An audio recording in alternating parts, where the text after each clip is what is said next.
Praise God. We want to thank Bruce for this message to us here this morning. Well, we are gathered one more time that we can receive from the Lord today. If you come with expectation, our cups are turned up and we're ready to hear what the Lord has to say to us this morning. Last night, David started just ministering to our hearts, and I know this morning he has something special to say to us as a group of people today.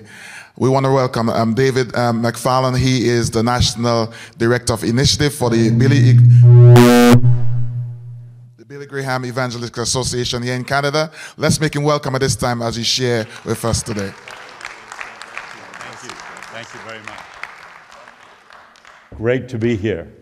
That was amazing last night. I think the Pastor Tech and the church did an incredible job, and I just thought it was amazing. So thank you, and for all the churches that participated. That was awesome. It's great. Well, I always start my talks like this, that when I came to Christ at 23 in Buenos Aires, Argentina, the only Christian in my family born again, I immediately got involved in the local church and came and felt in love with the local church, served in all sorts of capacities, and always felt sorry for the pastor. And so I would stack chairs when nobody wanted to stack them. I would teach a Sunday school class and nobody wanted to teach. When the pastor looked discouraged, I'd take him out to lunch. And then God called me to Canada with American Express. I was a young businessman. And then God called me out of business to pastor churches. And I pastored 4 churches, 2 in Ontario, 2 in British Columbia. And I found out why I feel sorry for pastors. There you go. In Argentina, there was a story that was told me of it was the agricultural university, and they had the agricultural university. They were doing a big test, a major exam, and so the students went really prepared, studied for this big agricultural exam. And when they get there, they find out that they've set up a place where they allow fowl birds to walk past, but they blocked out so they cannot see what the bird is, just the feet of the bird, just the legs of the bird. And the exam was they had to, by looking at the leg, know which kind of bird that was. And one student looking at that, I can't tell one leg from the other. And he said, I've studied and studied and studied. This is not fair. He got up in disgust and he said, I'm leaving. And the teacher says, you can't do that. Young man, what's your name? And the guy lifted legs and said, guess. Okay, South America, we have jokes like that. There you go. But we don't really have to guess. You and I know that if we're going to win in our race, if we're going to win, we have to learn to pace ourselves. There we go. Okay, we need to learn to pace, and that's what I'd like to talk about. How do we run for the long haul? How do we make it so that we win the marathon and so on? Now, a guy by the name of Peter Drucker, a business guru, made this quote: "The 4 hardest jobs in America, and not necessarily in order," he added, "are the President of the United States, a university president, a CEO of a hospital, and a pastor." Most difficult jobs in the world includes being a pastor. How many of you agree? Absolutely. Yes, absolutely agree. But we handle incredible stress, you and I, as pastors. But the truth is, stress is a good thing. If you consider a violin, it only makes music because the strings are under tension. It's a tension that provides the music. But my wife, who plays the guitar, had a guitar, and we traveled. Of course, we pastored 4 congregations. We moved, and one time when we opened the case the guitar was in, the bottom part of the guitar, the bridge, had been pulled off by the strings under tension for a long period of time. And I know that happens to us too, that if we live under stress for a long period of time, it can damage us. It can break us. And there you go. In 1988, I was reading the newspaper. It's the last time I read the paper. 1988, I was reading the paper, and there was a story about this airplane right there from Aloha Airlines. The date was April 28, 1988, and the flight was Flight 243. It was a Boeing 737, and they did the island hopping between the islands of Hawaii. In the middle of one of their flights, when they were at 30,000 feet, suddenly part of the plane blew off. In fact, here is a picture of it when it landed. And do you imagine if you're flying in that plane and suddenly the roof just came off the plane? Unfortunately, it sucked the flight attendant who happened to be right out, and she died. Clarabelle was her name. The other 65 passengers, who must have prayed, okay, managed to land safely. They did an investigation as to why this happened. They looked at the records and they saw that the company had been very conscientious, and all the mandatory mechanical checking that they do regularly on planes, all of them had been perfectly done. So there's no way that that metal fatigue, which is what happened, should have happened. It shouldn't have broken off. They didn't understand. And then they discovered something.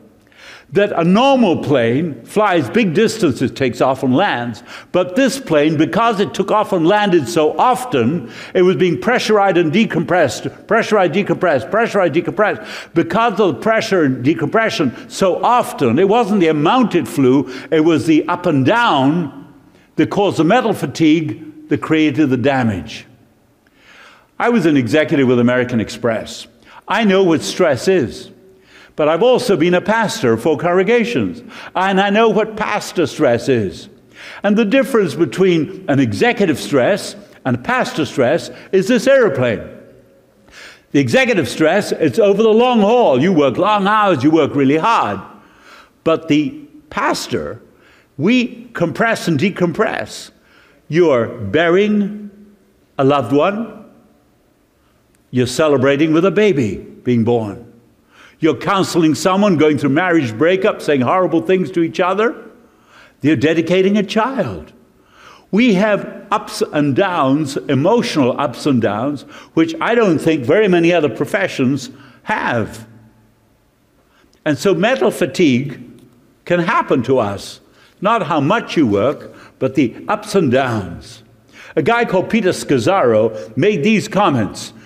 He's talking about the United States pastors today, but I think it applies to us. He said, studies have shown that many pastors and church staff are burning out. How many of you know a pastor that's burning out? Anybody? That's right. We're living in times of incredible pressure on you and I who are in ministry. 80% of pastors say they have insufficient time with their spouse, and the ministry has a negative effect on their family. 80% of us feel that way. 45% of pastors say that they've experienced depression or burnout to the extent that they needed to take a leave of absence for ministry. We're a challenging ministry. We're in a challenging job, if you will, although it's not a job, it's a calling. 50% feel unable to meet the needs of the job. Schedules are frantic, demands and expectations are higher than ever before. I spoke at a conference. That's what I do. I put people to sleep for a living. You do too. And I spoke at a conference, and the guy that took me out to lunch was a doctor, and he said, I did my thesis at university on pastors. And he said, in the 1900s, beginning of the 20th century, pastors needed 16 competencies, 16 things they needed to be good at to be a pastor. Today, the expectations that people put on us is so high that it's over 30. Nobody, he said, can do all of those things. So there's a challenge. I saw this real sign, and it says this, best sausage supper in St. Louis, come and eat Pastor Thomas Ressler. I thought that was pretty funny. But Peter Scazzaro goes on to do his study this. He says 52% of pastors, so here it comes, say that they and their spouses believe that being in pastoral ministry is hazardous to the family's well-being and health. I'm not going to ask if that's you, but it could be. Pastors and church staff are working long hours to keep up, and as a result are spending less time connecting with the Lord, their families, and I know what all of this is, and you do too, and friends. It's no surprise then that they become spiritually, emotionally, and relationally disconnected. The church actually doesn't often help us, as this sign tells you.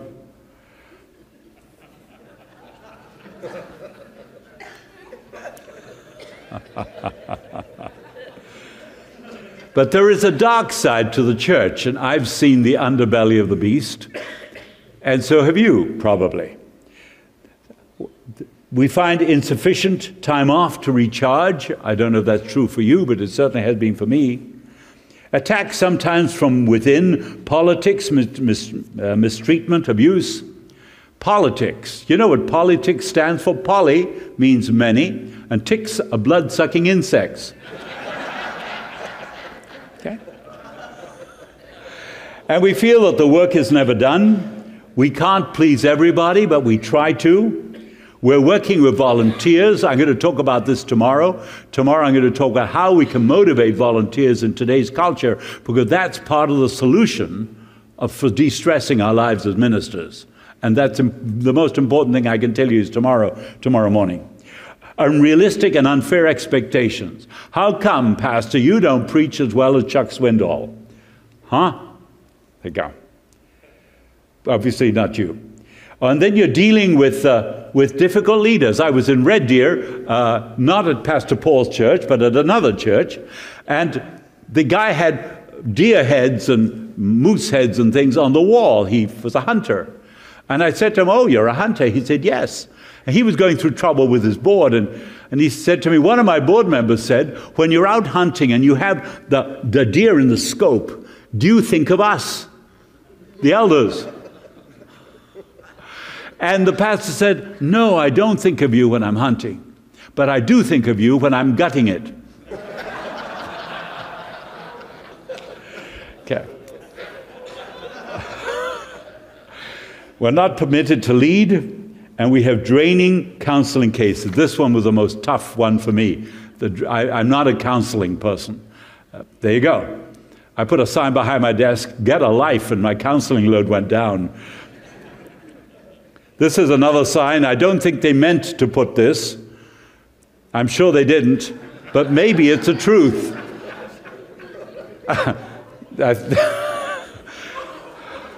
that funny? I'm sure they didn't mean it.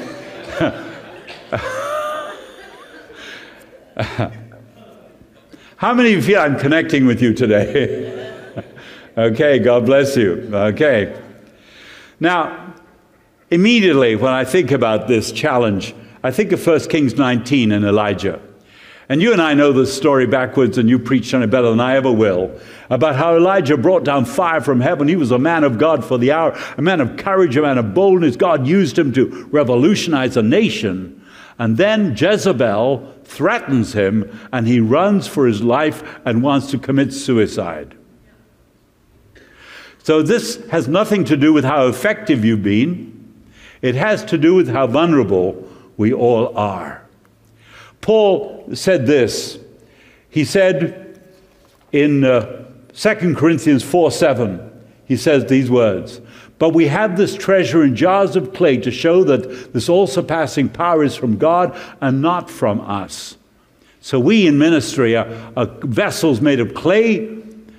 We're just mud. But what we have inside is valuable. It's a treasure. We are able to take hope to people, living water to people. But we're still only vessels that crack very easily. We crack easily. We crack easily. I started pastoring, and I mentioned this last night, with 14 people and grew to 1,200 people on an average weekend. About 2,500 people consider the church home. We had 3 services. We were into a new building. We were seeing people saved pretty much, I would say, every week people were coming to Christ for the first time. And we had a huge discipleship program. And I had no idea what I was doing, which I believe is prerequisite for ministry. I was on my knees praying like mad because I said, "God, I don't know what I'm doing. Help." And God is very gracious and gives you wisdom. And we're going to talk a bit about that tomorrow, about delegation and how to build a team around yourself so it carries some of the load. So that's tomorrow. But I was doing as fast as I could. People were coming to Christ. We were baptizing people every month. God was on the move. And here I am running as fast as I can, trying to be super pastor. And I get home and I sit down with my wife, and she's sitting over there, and I'm sitting in a big comfortable couch here. And suddenly, with no warning, I started to cry. Now, I don't cry. I was brought up in a tough home, alcoholic home, abusive home. My dad said, real men don't cry, don't eat quiche, don't do aerobics. Here I am sitting on this big couch, everything going well, and I suddenly start to cry. I lose it. And I feel like the old tennis racket's made of catgut, and suddenly a strand partially breaks and it starts to unravel. And I felt like my life was unraveling, and I couldn't put all the thoughts together, and I couldn't balance anymore. Something snapped within me. And I started to cry uncontrollably. My wife, Diana, who's wonderful, by the way, Diana, like the goddess Diana. Okay, we worship the ground my father-in-law wanted to bury me under. Okay. My wife, Diana, sits there, and she's never seen me cry like this, neither had I. And I lost it. I started crying and sobbing for half an hour, for an hour, 2 hours. I couldn't tell which way was up. I had a breakdown right there in front of her. She didn't know what to do. She prayed. I didn't even think of praying. Couldn't pray. She called the elders of the church, and they came over to find me, and they're a soppy mess that I was. And they wanted to keep me, praise God. And so they gave me time off, months off, and I want to talk to you about how I recovered. But it was crazy. I didn't see it coming. I was a competent man. I'm an A personality. I'm a get-things-done person. I have led 3 other churches in addition to that. All of them have grown. The last one grew to 1,600 on a weekend, which means there's hope afterwards. But I learned in the process a number of things about myself and how to keep myself from that happening again.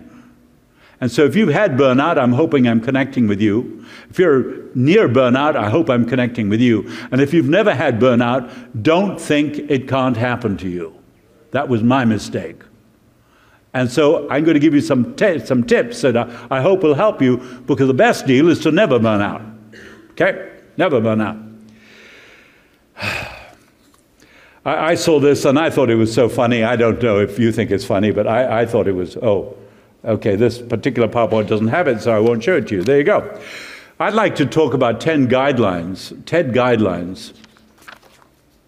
Yeah, that's right. 10 guidelines that we can look at so it doesn't happen to us. Okay. I've actually got the wrong slide in here, and I'm going to take a moment to think what I'm going to do here. What exactly am I going to do here? Well, And now for something completely different. Well, I'm missing a few slides. My fault. I have a good friend called Murray Mormon. Some of you know him. He's a Canadian leader and a great guy.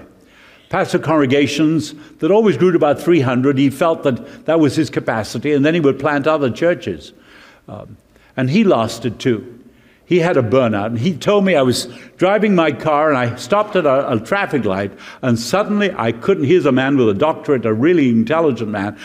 Suddenly, as I was stopped at the traffic light, I couldn't tell what color was there and what the color meant.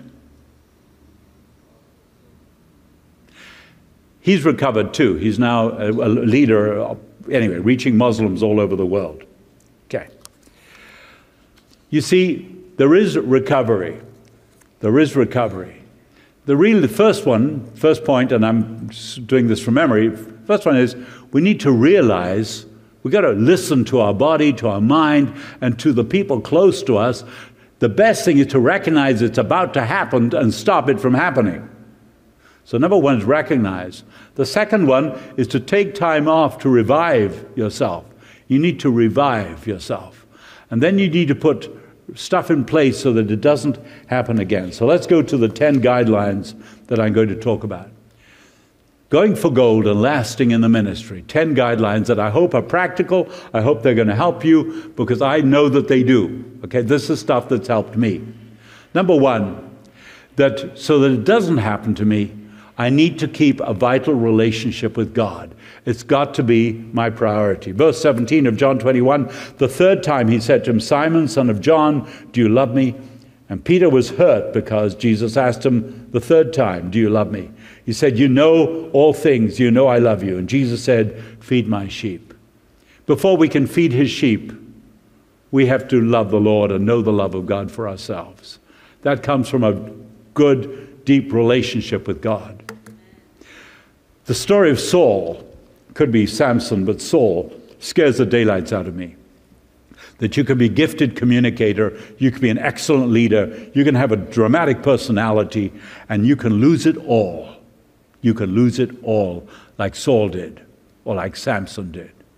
My friend, a Japanese friend of mine called Yuichi Takeda, and Yuichi and I helped him start a Japanese church in Toronto some years ago, and he now lives in White Rock, British Columbia, and he had a friend who was a powerful communicator, great preacher.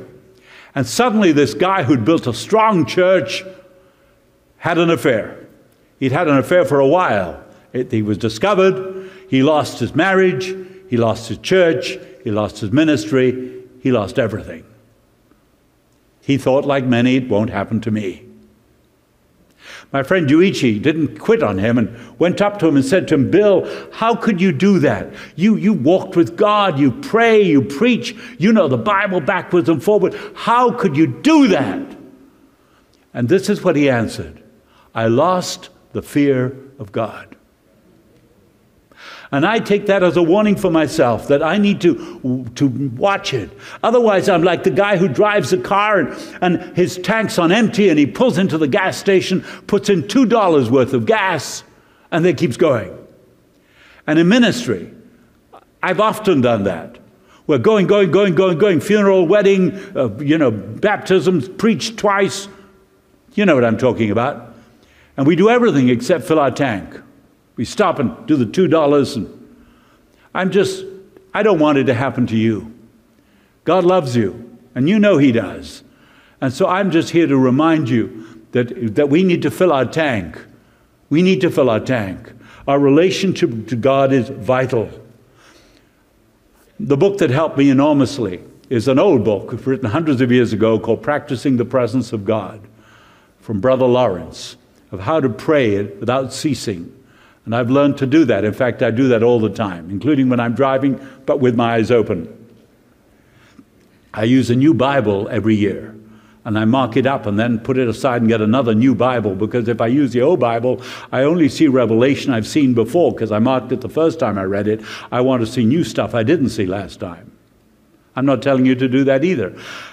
I am going to tell you this. I've got 3 things.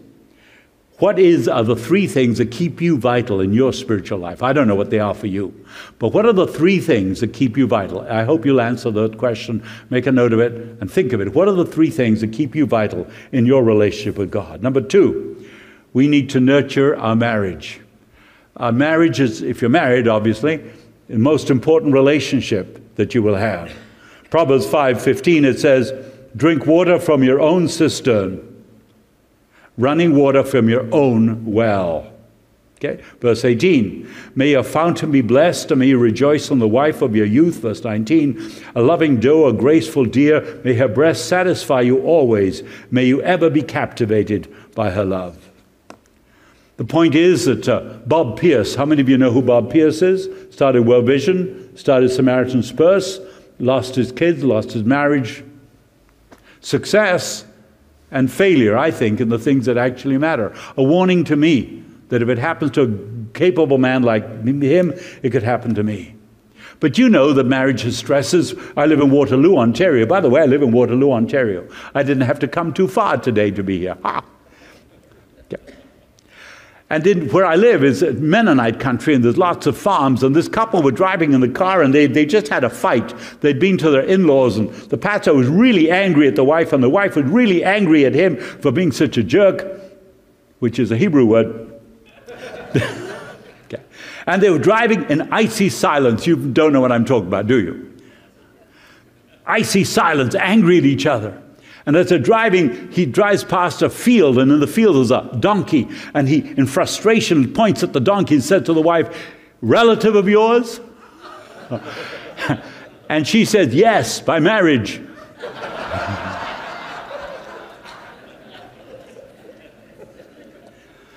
But we need to work on that relationship. And I don't know how you do it, but my wife and I go on dates on a regular basis, and that's the sort of thing we do. I try to sit down, hold hands when I'm home, and all of things like that. In 1 Samuel 30, verse 1 through 5, David is off fixing everybody's problems, but the enemy comes in and plunders his own family. So it's a warning to me. I've got to invest in my family. There was a story I learned, two things. Number one, if you come home with a glass, the 2 glasses of water, the glass of water at home is nice and clear, and then at work, because of counseling problems and negative and spiritual warfare, dirt gets into the glass at work. You know, all the issues of the day, the worries, the concerns, the pressure, the problems. And you come home and then you dump it all on the other glass and tell the wife all about it. That's a dumb thing to do, says I, from experience. You just deal with it yourself. Another way of looking at it was an advertising executive. And he said, I come home, advertising world, marketing world, which is what I did with American Express, is a busy, very pressurized world. And he said, when I come home, I come up, and by the front door of my house is a bush. And so when I get to the bush, I pretend in my mind to take all the problems of the office off. I put them on the bush, and I go in without them. Then when I come out in the morning, I put them back on and go to work. Don't take them home. I've learned that the hard way. So here is the question that I want you to think of 3 things that de-stress your marriage. What 3 things de-stress your marriage? Write them down and come up with them. Number 3, it's a relationship. Sorry, where am I going? Okay, I'm ahead of myself. First time ever. A relationship with your children. Proverbs 22:6, train a child in the way he would go, and when he is old, he will not depart from it. The point is simply this, to remember that you know this, your family and your children is your number 1 ministry. Okay? That is the number 1. There's a story I love. I tell stories in case you didn't know. That's how I learn.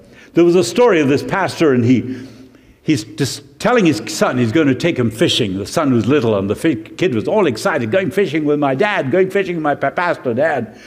And so the Saturday comes that they've been looking forward to. The son's all excited early in the morning. They get their fishing gear. And as they go out the door to drive off to do fishing, an elder of the church pulls up in the car and says, Pastor, the couple, Bob and Alice, are fighting again, and they're going to divorce. You've got to go and see them right away. You've got to go and see them right away, right now, Pastor. They need you. And the pastor says, calm down. I've committed to take my son fishing, and I'm going to take him fishing because they've had a problem for the last 20 years, and I've talked to them before. I'll talk to them when I get back or tomorrow. And the elder said, no, you can't do that. They got problems right now. You've got to go. You're a man of God, aren't you? Isn't that what Christians are supposed to do? And the pastor says, I committed to take my son fishing. That problem will wait. I'll look after it tomorrow. The elder says, if you do that, you won't have a job tomorrow. If you don't go look after them, you're fired. The pastor said, I'm sure you calm down, Fred. I'll see them tomorrow. He gets into the car with his son and goes fishing. The son said, Dad, what's going to happen? The pastor says, they probably will be fine, and I might have the job tomorrow. I'm sure he didn't mean it. But even if he did, it doesn't matter. You are more important.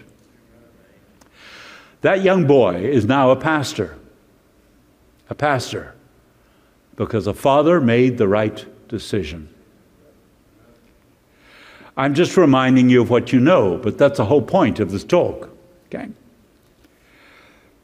I date my kids, still do, go over, see them all the time, I make sure they're in my calendar.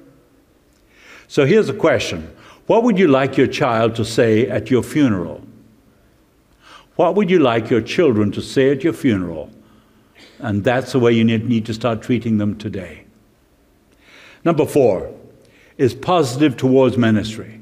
And the point is simply this: don't let the ministry get to you. Easier said than done, isn't it? Proverbs 17:22, a cheerful heart is good medicine, but a crushed spirit dries the bones. In Romans 12, verses 1 and 2, talks about the renewing of your mind. We need to keep our mind renewed, okay, in ministry. Ephesians 4:17 through 32 talks about having a new attitude in your mind. Jack Hayford, I don't know if you know Jack, do you? Jack Hayford, I really appreciate Jack Hayford. And he said, you know, after preaching all weekend in the Church of the Way, I would go home and I wanted to watch a movie where people blow things up. I thought that was pretty funny. So you've got to get our frustrations out somewhere else and stay positive to the ministry. Oh, goodness. One of the things we did with our children, which I guess was smart, but we didn't know it at the time, was that we agreed, Diana and I agreed, that we would never speak badly of the church or bring up a church problem ever in front of our children. Ever. Ever. Otherwise, we're like the guy in the car, and he's driving back from church, just the elder, and driving back from church, a little boy is sitting in the back seat, and mother and father criticizing the choir didn't sing well, and the pastor was off, and the sermon was terrible, and they didn't take the garbage out. What a horrible-looking church. And they were making critical comments all the way home, and the little boy who'd seen the father put a loonie in the offering plate said, well, frankly, I thought it was a good show for a buck. What we sow, we reap. I read it somewhere. What you sow, you reap. So we need to be positive towards the ministry, particularly in front of our children, or we sow issues in front of our kids. I remember, are you tracking with me? Okay? I just need to know that there's life before death.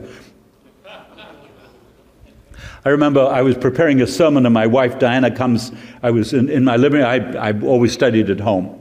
And I have a study and I'm preparing last minute touches for a Saturday, for a Sunday sermon. And my wife comes and says, David, come. Shh.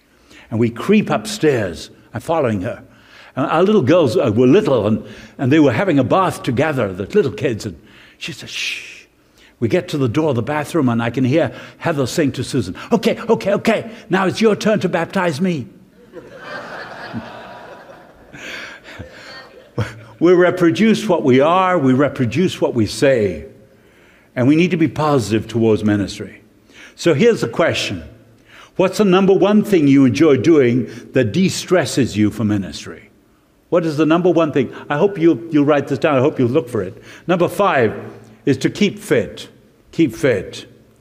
The point is that if you're overweight and you're stressed, you're a good candidate for a heart attack. Okay?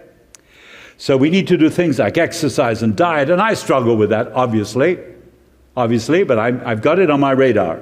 I'm on a rotation diet. Every time I turn around, I eat. You know, I have Arnold Schwarzenegger muscles and a Fred Flintstone body.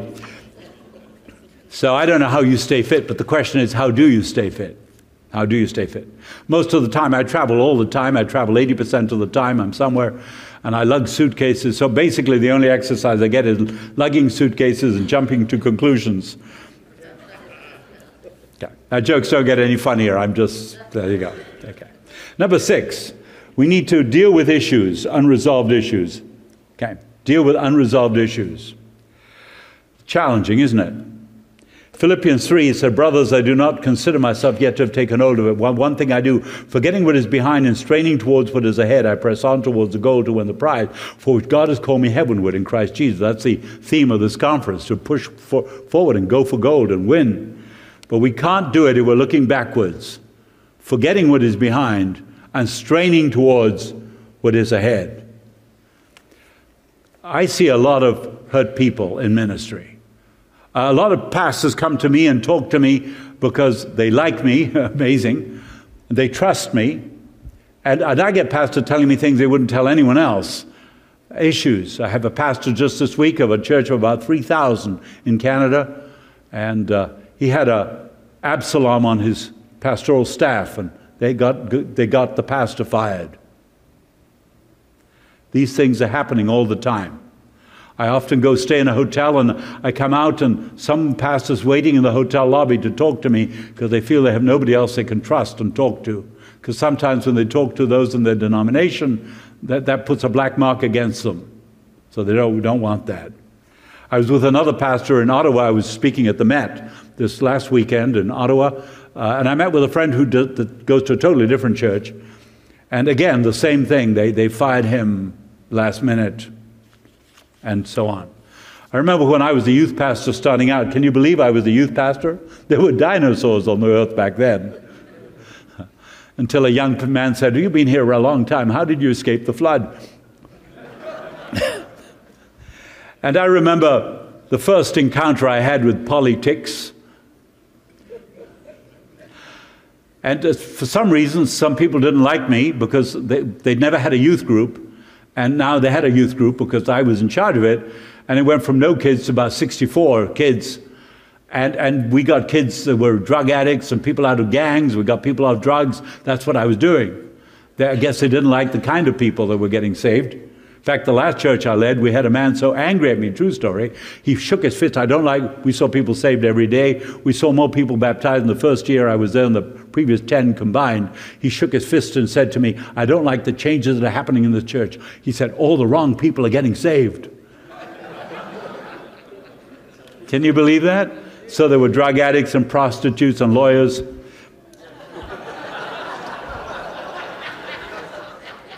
So I'm here to tell you that there are issues. Ta-da! There are issues.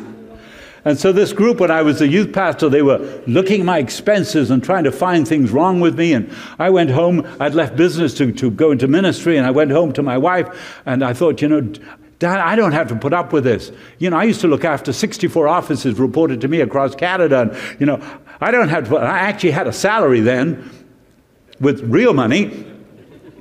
And I talked to her, and then I suddenly realized how wrong I was. And I read John 21, and this scripture has really helped me. I hope it helps you.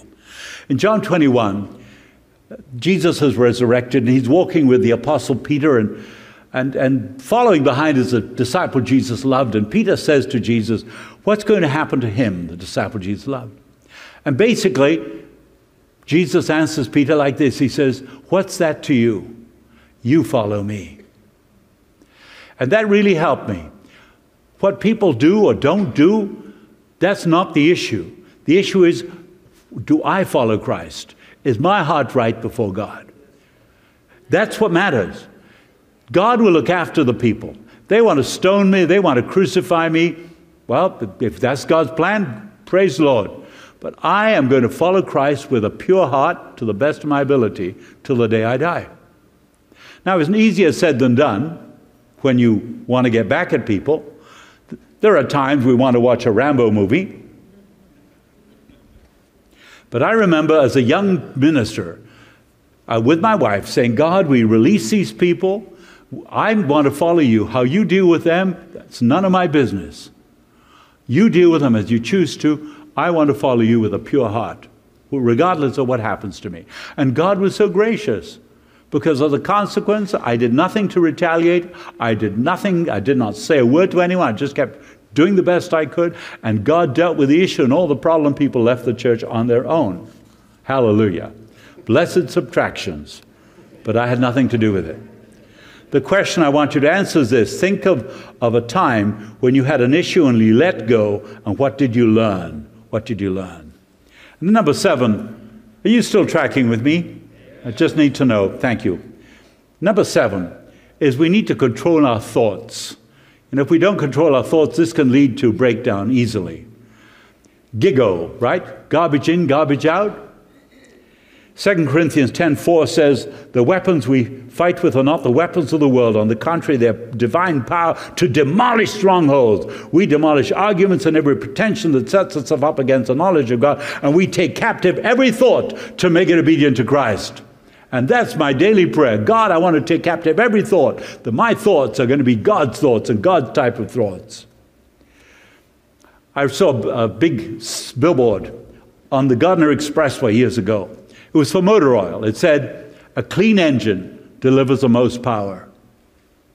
And I thought, that is so good for ministry. A clean engine delivers the most power. A clean thought life delivers the most power. The last church I pastored, we had a man who committed suicide. He got the car running in the garage, got a hose, put it on the exhaust, put it into the car, and he died of carbon dioxide, whatever it is, poisoning. He left a wife shocked and a 10-year-old son shocked. He was a member of our congregation. He went to a men's accountability group on Monday. He worked for a municipality here in Ontario. And we didn't know why he committed suicide. What was the deal? Well, he was addicted to pornography. Pornography. He couldn't watch porn at home because his wife would check the history on the laptop to see where he looked.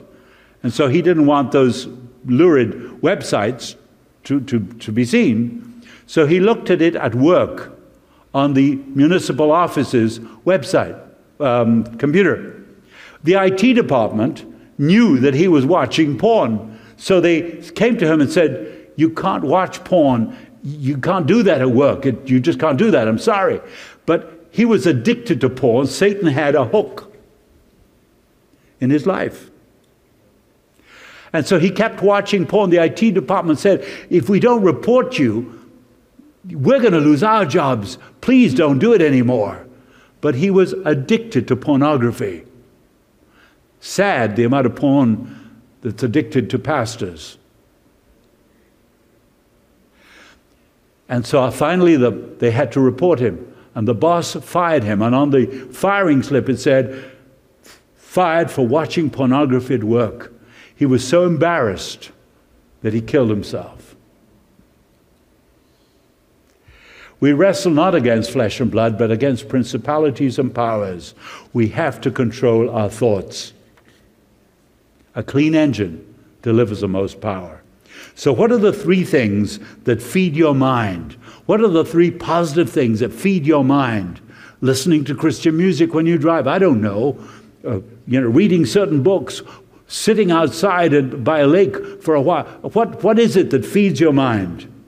Number 8, set realistic boundaries for your life, for your marriage, for your family. The point is, don't let people rob you of your peace. Boundaries. I spend time trying to connect with God, like retreats, and I was in Florida, which is where I love to have retreats, especially in the winter. And I was reading books. I read a lot of books. I read a book a week or more. And I was reading a book, and this particular book was self-examination book. I read many of those because I want to grow in my faith. I don't want to get old. I just want to keep growing. I'm like a tree. Trees only stop growing when they die. And so I was reading, and the book showed me that I, like pretty much a classic pastor, we like to be liked. How many of you like to be liked? Yeah, pretty much all of us like to be liked. That I like to be liked. And the reason is, brought up in an alcoholic, abusive home, it goes back to my own background. I was always trying to please a dad that could never be pleased. So my identity was tied to my performance. If I preached well, I felt good. If I preached bad, I felt depressed. If I had a lot of people and the church was growing, it felt good. If they were losing people, I felt bad. My performance tied to my identity, who I was. And then the second was the opinions of others.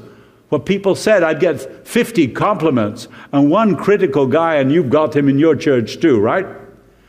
And I would be deflated.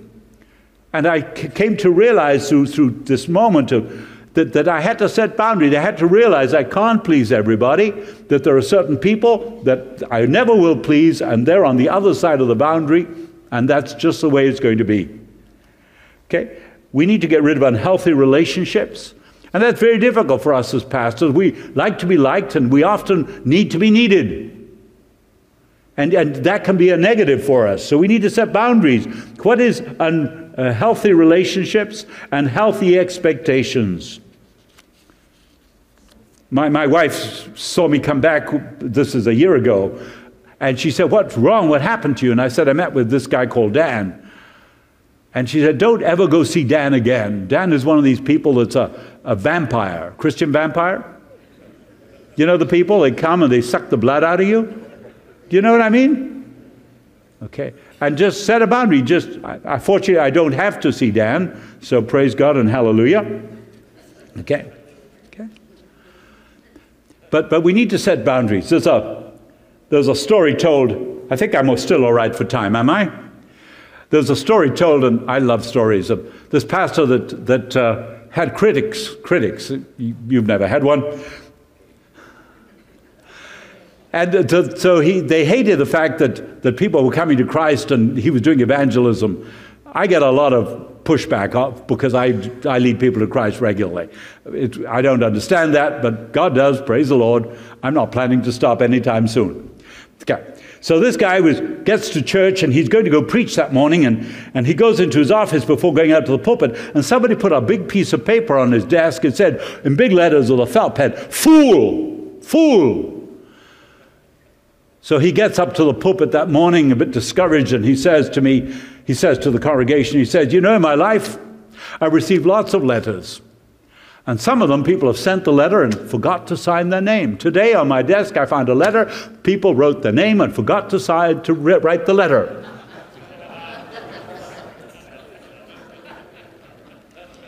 So here's the point. The thing you need to do. Do you let people direct and stress you out? And if you do, how are you going to stop that? What boundaries do you need to set? What boundary do you need to set? We're going to go to number 9. Number 9. And as I do that, let me remind you that I ran out of the heaven videos, but I do have this free video, which has got 3 videos on it.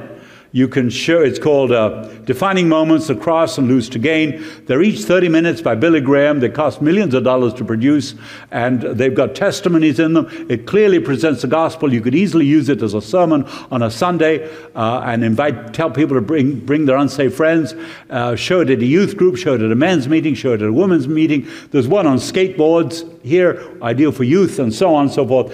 All you need to do is sign out a form to let us know that you're taking it and you plan to show it to an unsaved person. We've got them at the back. If you'd like one, they're free. And then my book, Ignite Your Life, Living for Significance, is available for $20. If that interests you, be happy to sign it. I also have my business card there at the table. If you want me to speak at some event, as you know, I put people to sleep for a living. I can come and do it at your church.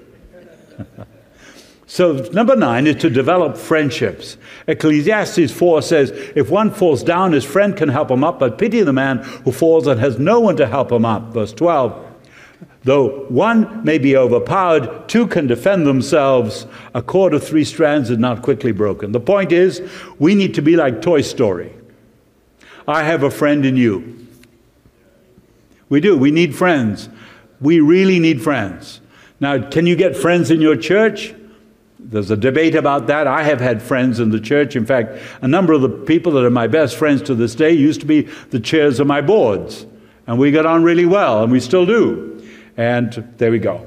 That guy Joe that I talked about yesterday, who helped us show that terrible movie, The Ballad of Billy Blue, that turned the first church around, he's still my friend. Lives in Peterborough, Ontario now, and we get to see him whenever we can. So list 3 people you want to get closer to. And finally, number 10 is to plan to finish well, which is the point of this whole conference, to go for gold. 1 Corinthians 9:24, do you not know that in the race all the runners run, but only one gets a prize?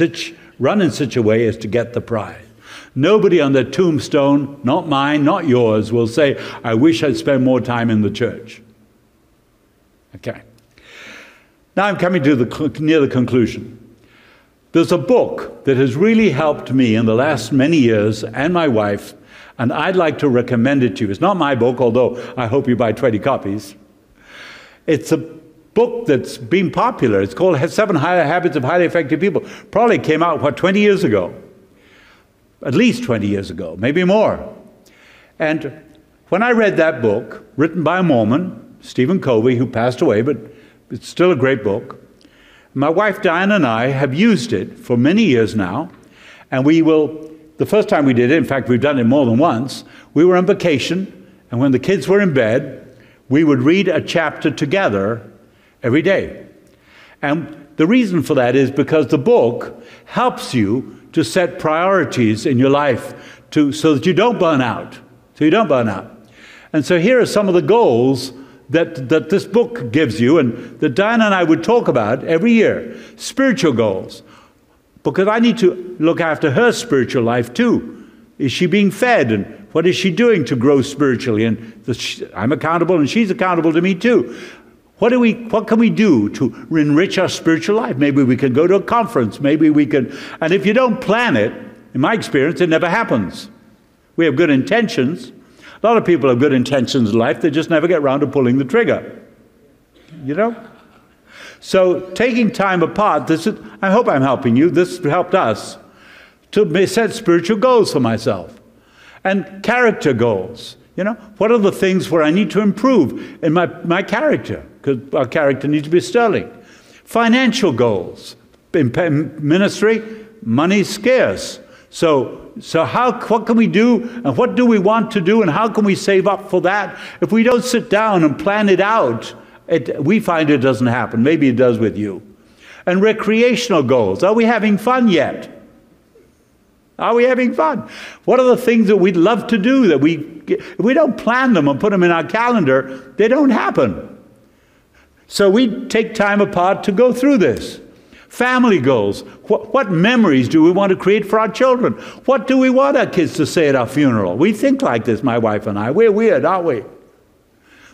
What do we want them to say? You know, we're already reaping the harvest of that, as our kids now have kids of their own. Okay? Children, you know, are sometimes a pain in the neck when they're not a lump in your throat. Okay. Family, you know, family. What are the goals I've set? What do I want them to become, to be? How I can make them become that? What can I do to help them? Right? Family, memories, fun. Okay. Then educational goals. How can I grow myself? Maybe I need to take a degree and go back to college. Maybe I need to take a course. Maybe I need to start reading a certain kind of book. If I don't plan this, I find it doesn't happen to me. And then health, you know, what do I want to lose between where and when? And what could I do to improve my health even of a little bit? You know, what could I do? And then social goals. You know, sometimes we can get so isolated maybe as pastors, and we don't have friends, and we don't have sometimes friends in the ministry. And over my years, often you need a pastor that understands you. And not everybody does, especially not me. They don't understand me. But, you know, when I pastored a church of, 600, I looked for other pastors that had church about the same size because they would understand the struggles I'm going for, and I tried to learn from them. And when I had a church of 1,000, that's what I would do, try to find pastors who know, and get to know them and get to be friends with them. And do that also with real people, not just pastors, real people. And then retirement. One day I'm going to unplug. You know, am I planning for my retirement? Not just financially, but what am I going to do with my time? And how can I feel I'm contributing to the kingdom of God when I'm no longer in this position?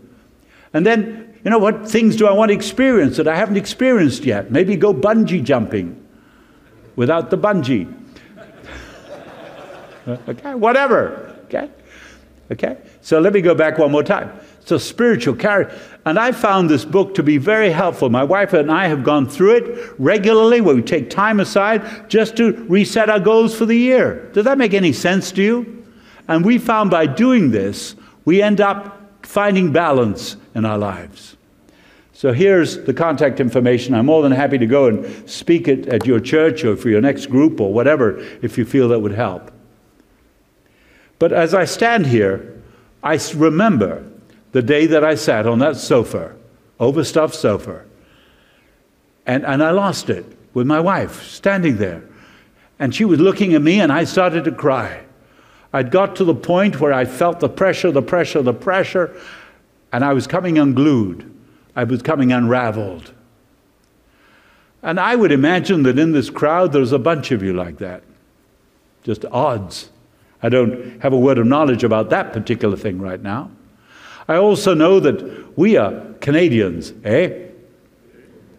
And so we try to keep our emotions under control, and we try to look dignified and try to look impressive. And you are looking impressive, by the way. But you know, that's part of our challenge, not being vulnerable soon enough. And maybe, well, let me just say that day that I lost it, and it took me months, it took me 3 months to even, I tell you, I couldn't even pray. I couldn't even pray, not a single prayer. I couldn't read the Bible. I couldn't read. I went like that. Somebody lent us a condo, and we were able to go away, my wife and family, and it took me 3 months to just get back on the rails, and then to slowly work my way into ministry. But it was a painful time. It was a horrible time, thinking, will I ever recover? Will I ever recover? But the good news is that I sought help, that I had people stand with me, that I had people lay hands on me and pray for me in my time. And I would like to do that for you because somebody did it for me. And we're in ministry. I've got scars on my body no different than the scars you have on your body from being pastors. And you're here, just as I am. Some of you, might be a few of you, thinking of quitting the ministry, have had enough. The pain is overwhelming. I know. I would like to pray with you. I'm sure that this FCA has a lot of godly people who are not going to point fingers, who are not going to criticize, because we're all in the same trenches together. We're all in the same trenches together. And I just want to know that I'm so grateful that people stood by me at my time of brokenness, and they helped me. Maybe you're close to the edge. You haven't gone over yet, praise God. But maybe you'd like prayer just the same, to say, God, help me at this moment. So I'm going to do something that you don't do in Pentecostal circles because we don't have any music. I'm going to invite us to stand, and if you'd like me to pray with you, and I would be honored. I'm just another one on the journey, no different than you. If you'd like prayer, if you're struggling right now and you would like prayer, I invite you to get out of your seats. I know, swallow your pride and say, I'm willing to come, and I'm going to come forward myself, just so that you know that I'm here first. I'm going to invite you to get out of your seat and just come.